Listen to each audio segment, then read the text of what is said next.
سلام.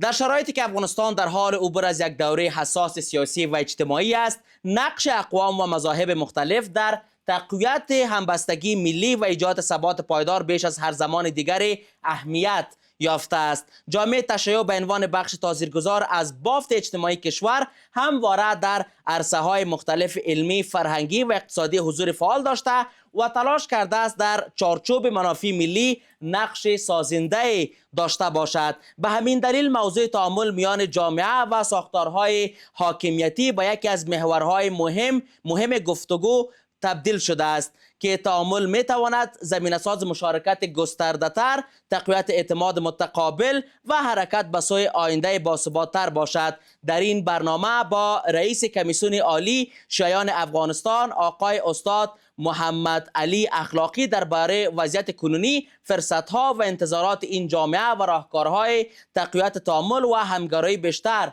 گفتگو می‌کنیم. آقای اخلاقی، سلام بر شما و برنامه هم خوش آمدید. تشکر شما. اگر در نخست بپرسم که ارزیابی شما از وضعیت کلی جامعه تشیع در افغانستان چی است؟ بسم الله الرحمن الرحیم. سلام خدمت شما، خدمت بینندگان محترم خبرگزاری شما و کسانی که این برنامه را میبینند یا متن میخوانند. خب در رابطه با سوالی که شما مطرح کردین، ما اگر بخوایم وضعیت جامعه شیعه را در افغانستان بررسی کنیم، خب این نیاز به این دارد که سوال جزئی تر شود. ما از کدام ابعاد میخواهیم وضعیت بررسی کنیم. اگر از نظر وضعیت سیاسی و امنیتی بخواهیم جامعه شیعه را ما بررسی بکنیم، خب جامعه شیعه یک کتله جدایی از سایر اقوام و اقشار مختلف افغانستان نیست. لذا ما نمیتونیم به صورت یک ساحه جدایی را مورد بررسی قرار بدیم. لذا وقتی ما میخوایم وضعیت امنیتی جامعه شیعه و هزاره را مورد بررسی قرار بدیم، در پرتو کل این جغرافیای به نام افغانستان میشه که بحث کرد. در مجموع بعد از روی کار آمدن امارت اسلامی، خوشبختانه یکی از دستاوردهای مهمی که ما شاهدش هستیم در حوزه امنیتی هست که در طول از این نزدیک 5 سال که امارت اسلامی روی کار آمده، الحمدلله در نقاط مختلف کشور ما شاهد امنیت هستیم و تمام شهروندان از این کشور از این نعمت بزرگ برخوردار هست و بسیار به راحتی و به صورت ساده میتونه که گشت و گذار داشته باشه. کدام ترس و تشویشی از این جهت وجود ندارد. لذا در جامعه شیعه الحمدلله از نظر امنیتی وضعیت خیلی خوب است، گرچند که خب یک سلسله مشکلات های جزئی و جنایی که وجود داره که اونا موارد حرکت های انفرادی است، مثل بحث سرقت است و بعضی مسائل دیگه. اونا مسائل جزئی است که مربوط میشه به نهادهای عدلی و قضایی. اما در مجموع در بررسی وضعیت امنیتی ما میتونیم که وضعیت امنیتی در افغانستان را و در مجموع تمام ساحات و نقاط مختلف افغانستان را مثبت ارزیابی بکنیم. همینطور در حوزه های دیگر، در حوزه مسائل اقتصادی، متاسفانه به دلیل مشکلات 4 دهه جنگ که کشور افغانستان، مردم افغانستان داشتند و فقر و بیکاری که وجود دارد و به دلیل از اینکه با دولت و مردم افغانستان همکاری های اقتصادی کمتری وجود دارد، محدودیت های وضع شده است، خب طبیعی است که کل مردم افغانستان با یک سلسله مشکلات اقتصادی مواجه است و از جمله جامعه شیعه و هزاره هم متاسفانه در زمینه مشکلات زیاد داره. ما شاهد بیکاری هستیم، شاهد در واقع فقر و مشکلات هستیم که امیدوار هستیم در این زمینه در پرتو سیاست ها و برنامه های کلی و اقتصادی نظام روز به روز وضعیت بهتر شود. در حوزه فرهنگی هم جامعه شیعه و هزاره از گذشته ها نشان دادند که مردم فرهنگ دوست هستند، دنبال علم و دنبال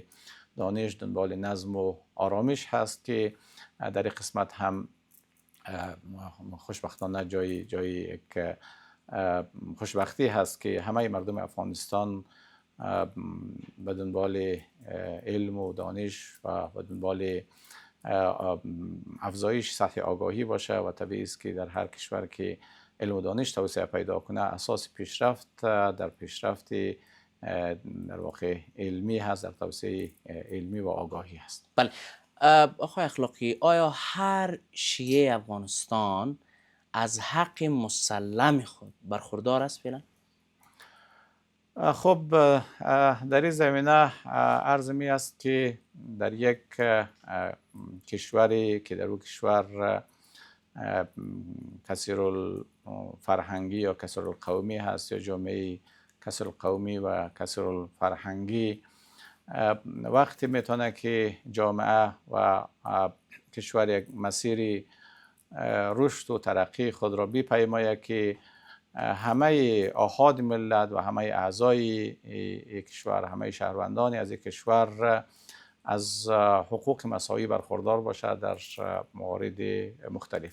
طبیعی است خب یک سلسله چالش هایی در این زمینه ممکنه که وجود داشته باشد. فعلا شما میپذیرین که چالش وجود داره؟ خب بله، خب بعضی از چالش های البته هست که طبیعی است خب هر قشر یا هر کتله یا هر مذهبی مطالبات خود داره، حقوق خاص خود مطالبه میکنه. ممکنه در این زمینه خب بعضی از کاستی هایی وجود داشته باشه که ما هم تلاش داریم که هر قدر این کاستی ها برطرف شود، زمینه ملت سازی به وجود میاد، زمینه توافق و همبستگی اجتماعی به وجود میاد و این توافق و همبستگی اجتماعی در واقع تضمین کننده رشد و رفاه و ترقی و پیشرفت در یک کشور است.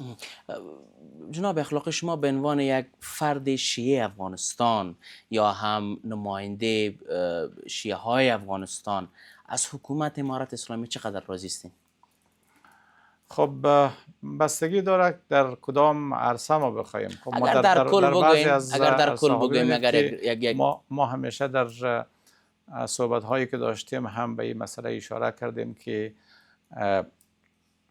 امارت اسلامی در طول نزدیک 5 سال دستاوردهای بسیار مهم را داشته. پیشتر بحث کردیم یکی مسئله امنیتی هست. خب امنیت یک شرط اساسی برای در واقع نظم و پیشرفت و ترقی در یک کشور است. ما قبل از روی کار آمدن امارت اسلامی در این زمینه مشکلات داشتیم. خب فعلا ما از نظر امنیتی الحمدلله کدام مشکل خاصی نداریم و یک از نعمت‌های بزرگ است که در پرتو توجهات نظام امارت اسلامی به وجود آمده. در حوزه اقتصادی با توجه به این که خب ما مشکلاتی که پیشتر عرض کردم مشکلات اقتصادی نداریم، اما باز هم خوشبختانه برنامه‌های زیربنایی که وجود داره، پالیسی‌های توسعه زیربنایی در عرصه اقتصادی یک چشماندازی نسبتاً خوب و نسبتاً مثبت را دیده میشه که ما در سالهای آینده بتونیم که از نظر وضعیت اقتصادی اینا کشور ما بهبود پیدا بکنه و مهمتر که امروز با توجه به این که افغانستان به کمک‌های بیرونی به صورت رسمی چی نیست و وابسته نیست، یعنی بودجه‌ای که افغانستان داره و از ما عواید داخلی است و این کلان در واقع دستاورد است. ما باید ریاضت بکشیم و سر پای خود استاد شیم. درست است مشکلات داریم. ما اگر هرچقدر که وضعیت زندگی ما خوب باشد اما از جای دیگه تزریق شود، از بیرون تزریق شود، بعدن هر وقت که این منبع قطع شد ما دچار مشکل میشیم. خوب است که ما همونطور که امارت اسلامی برنامه را داره ریاضت کشی ما داشته باشیم و کم کم ما سر پای خود استاد شیم. روز به روز وضعیت بهتر خواهد شد. خب یک سلسله مشکلاتی که البته چالش هایی وجود دارد خب در حوزه مسائل فرهنگی و در حوزه مسائل حقوقی است که ما پیشتر اشاره کردیم. شما از مشکلات یاد میکنه ولی مشکلات نام نمیبرین؟ مثلا چگونه مشکلات؟ خب ببینید، شما عرض کنم خدمت شما که افغانستان یک جامعه کثیر الفرهنگی است. به این معنا که در افغانستان اقوام و گروه های مختلفی زندگی میکند که اینا یک سلسله امورات و مسائل فرهنگی خاص خود را دارد. خب در یک جامعه کثیر الفرهنگی ما وقتی میتونیم به یک وحدت برسیم، به یک ملت تبدیل شویم که همدیگر پذیری وجود داشته باشه، از جهات مختلف آزادی های فرهنگی وجود داشته باشه. در این عرصه هست که ما در بخش مسائل فرهنگی خب بعض چالش های را ما میبینیم که پیشترم عرض کردم که ما در صدد هستیم، بزرگان جامعه شیعه در صدد هست که محدودیت های یا مشکلاتی یا مطالباتی که در این زمینه وجود داره انشالله اینا برطرف شد. بله، نقش جامعه شیعه در تقویت وحدت ملی، برادری، همبستگی چی است؟ ببینید، ما پاسخ به این سوال میخوایم که از اینجا آغاز بکنیم که یک کشور، مردمان یک کشور وقتی میتونه که مسیر رشد و ترقی و پیشرفت بپیماید که تبدیل به یک ملت شود. تا مردمان یک سرزمین به یک ملت تبدیل نشود، چالش وجود داشته باشه، شکاف های قومی و گروهی وجود داشته باشه، مطمئناً اون مسیر رشد و مسیر ترقی پیموده نخواهد شد.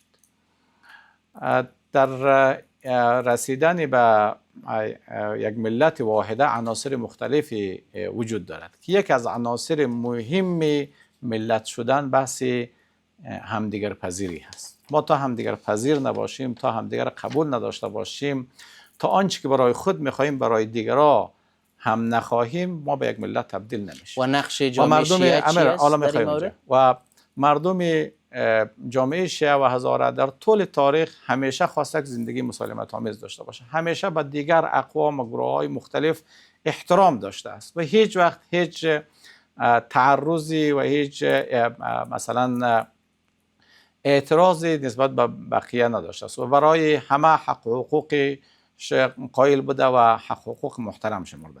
و در بعد از امارت اسلامی هم ثابت کردن جامعه شیعه و هزاره که به دنبال آرامش، به دنبال صلح، به دنبال همدیگر پذیری هست. شما یک مورد نمیبینید که از یک ساحه شیعه نشین یک بحث ناامنی مطرح شده باشه، یک بحثی که حکومت به چالش بکشه، با اینکه مشکلات های هم وجود داشته در جامعه شیعه در بخش های مختلف، اما اینمی نخواسته که تبدیل به یک چالش شد. تلاش شده که از طریق گفتگو این مسائل حل شود. بنابراین جامعه شیعه و جامعه هزاره در قسمت وحدت ملی، در قسمت همبستگی ملی همیشه آمادگی داشته و همیشه ثابت هم کرده است که یک مردمی در واقع که بخواد جنجال آفرین باشه، یک مردمی که بخواد جنجال با وجود بیاید نبوده است. و اینمی است که ما پیشتر هم عرض کردیم که شما گفتین چی مشکلاتی وجود داره. مردم شیعه، جامعه شیعه، ما مراجعینی که داریم، جلساتی که داریم، همه خواهان از این است که ما در افغانستان مانند همه اقوام دیگه، مردم های دیگه زندگی داشته باشیم. آزادی های مثلا فرهنگی برای همه باید وجود داشته باشه، همچنان که چیزی که دیگرها برای خود میخواه برای مردم میخواه. بنابراین جامعه شیعه و جامعه هزاره در این قسمت، در قسمت همبستگی ملی، در قسمت ملت شدن همیشه ثابت کردن که پیشگام بودن. و این توقع هم داره که همه مردم افغانستان برادروار در کنار هم زندگی بکند و او عنصر اساسی که برای ملت شدن پیشتر یادآوری کردیم، بحث همدیگر پذیری و بحث انعطاف پذیری وجود داشته باشه که تا انعطاف پذیری وجود نداشته باشه در برابر فرهنگ، در برابر مسائل حقوقی و در برابر امورات دیگه، طبیعی است که نه همبستگی به وجود میاد. آقای اخلاقی، بحث وحدت ملی مطرح است. در این اواخر شما هم شاید دیده باشین که در بعضی رسانه ها بعضی از چهره ها خود را به عنوان نماینده قوم هزاره و یا هم نماینده شیعهان افغانستان مطرح میکنه. در حکومت ازبق بودن، فعلا اینجا نیستن. بحثای را مطرح میکنن، میگن که خط فرضی یک خط رسمی است و به عنوان میگن که البته به گفته آنها که هزاره ها این خط را قبول دارند و چنین بحثا را مطرح میکنن در این اواخر. پیام شما با چی است؟ ببینید جامعه شیعه و مردم شیعه و هزاره این نوعی است که در افغانستان هست. اگر در خارج هستن بزرگانش هست در اینجا هست، مردم هم اینجا هست. کسایی خب، که در خارج هستن اگر و در صحبت بیرون از میکنن کشور باشد ما فکر نکنیم که 2-3% بیشتر در بیرون از کشور باشد. رهبرایی که رفتن از میکنم. وقت جمهوریت خود رهبت عرض میکنم.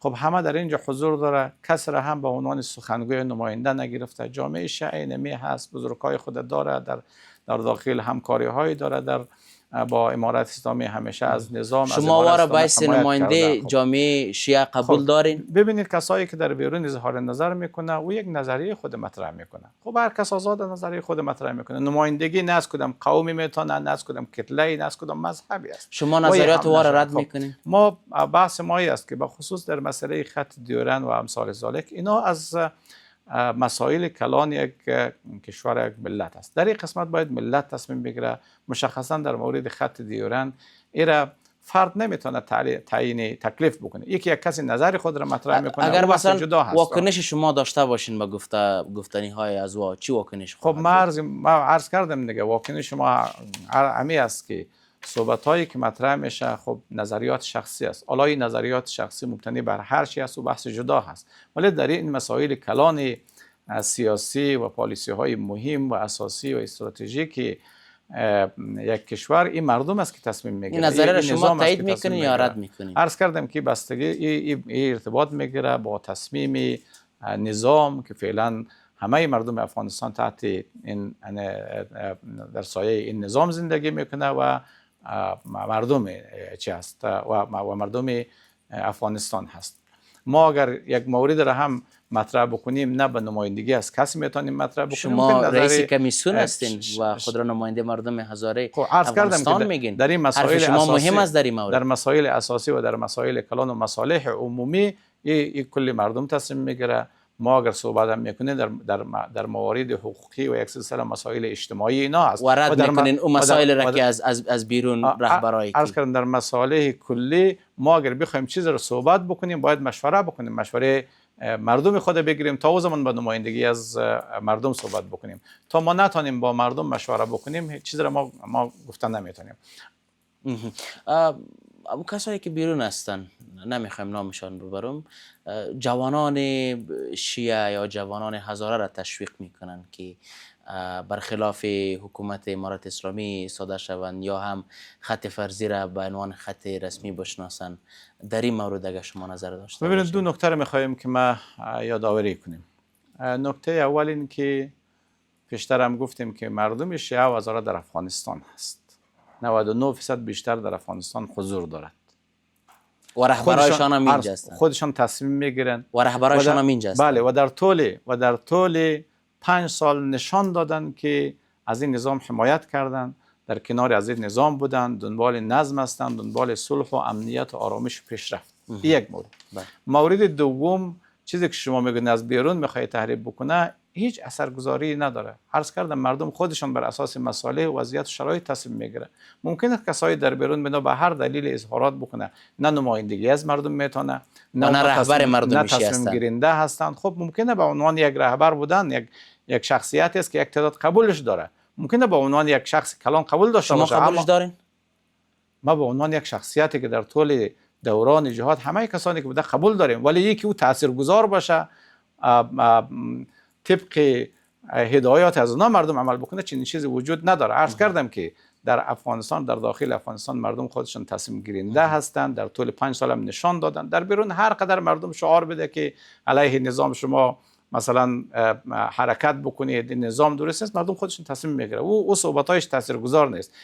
یک کسی که در بزرگ یا کلان مطرح بوده به این معنا نیست که مردم امر و نهی از او را قبول بکنه. مردم طبق مسائل خود فعلا مصلحت مردم جامعه شیعه و هزاره و کل افغانستان در امی است که از این نظام حمایت بکنه. یعنی دستاوردهای مهمی که در طول 5 سال داشته به نفع کل جامعه شیعه و هزاره است. خب طبیعی است که یک سلسله اگر مطالبات مشکلات وجود داره اینا با مرور زمان قابل حل است، از طریق گفتگو، از طریق رساندن این مشکلات به گوش مقامات نظام اینا قابل حل است. و در هر کشور خب یک سلسله مشکلات ها و یک سلسله کمبودی ها و نواقص وجود داره و در افغانستان هم یک چیزی هست که قابل انکار نیست. غرب کابل زیادترن مردمی که زندگی میکنن مردم برادرای اهل تشیع ما هستند، برادرای هزاره ما هستند.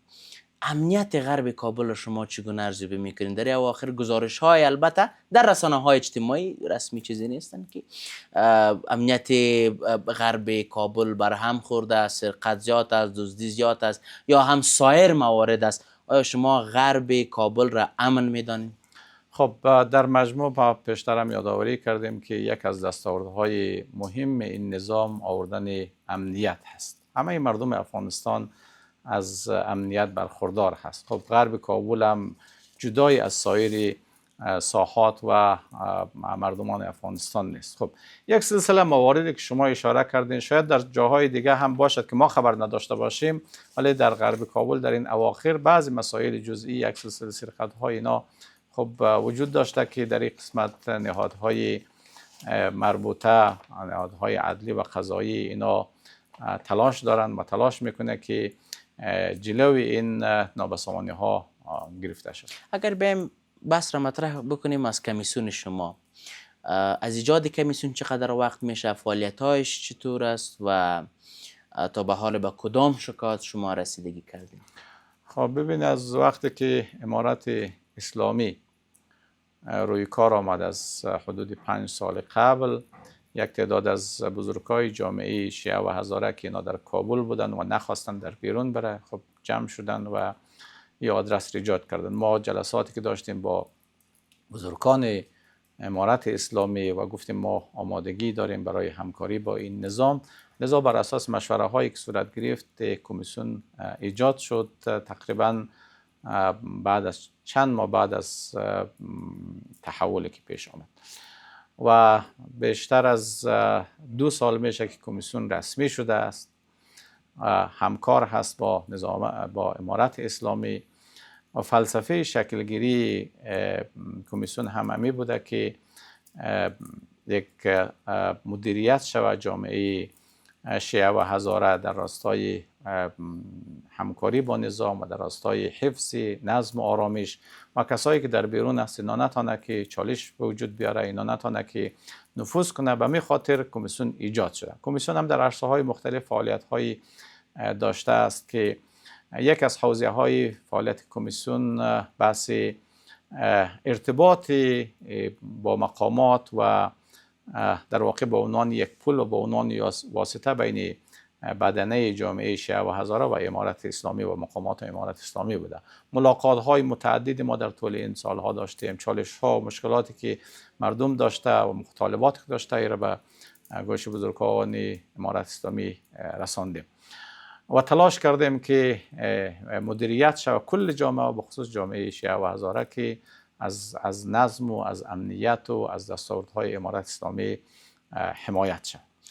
و موارد دیگه هم خب ما در کمیسیون در حوزه مسائل حقوقی فعالیت های زیاد داشتیم. این در حدود دوروبر 2000 دوسیه به صورت اصلاحی مسائل حقوقی در ازمی کمیسیون حل فصل شده است. مواردی بوده که از محکمه موارد بسیار مهم به اینجا راجع شده، فصل شده، حل فصل شده. حتی مسئله قتل از محکمه در اینجا آمده، از محکمه آمده در اینجا حل فصل صورت گرفته و یک کلان یک سهولت است. وقتی ما با یک از مقامات امارت اسلامی در این مورد صحبت کردیم، گفت که شما یک کلان بار از دوش در واقع ما برداشتین. این شما نگاه کنید وقتی 2000 دوسیه در اینجا حل فصل میشه، وقتی اینا به محاکم میره، چقدر خودش میتونه که هم برای محاکم هم برای مردم این هزینه بر باشد، زمان بر باشد. خود در این حوزه هم یک سلسله فعالیت هایی داشته. یک از مواردی که موارد یا عرصه های فعالیت کمیسیون بخش دعوت از شخصیت هایی که در بیرون از کشور است.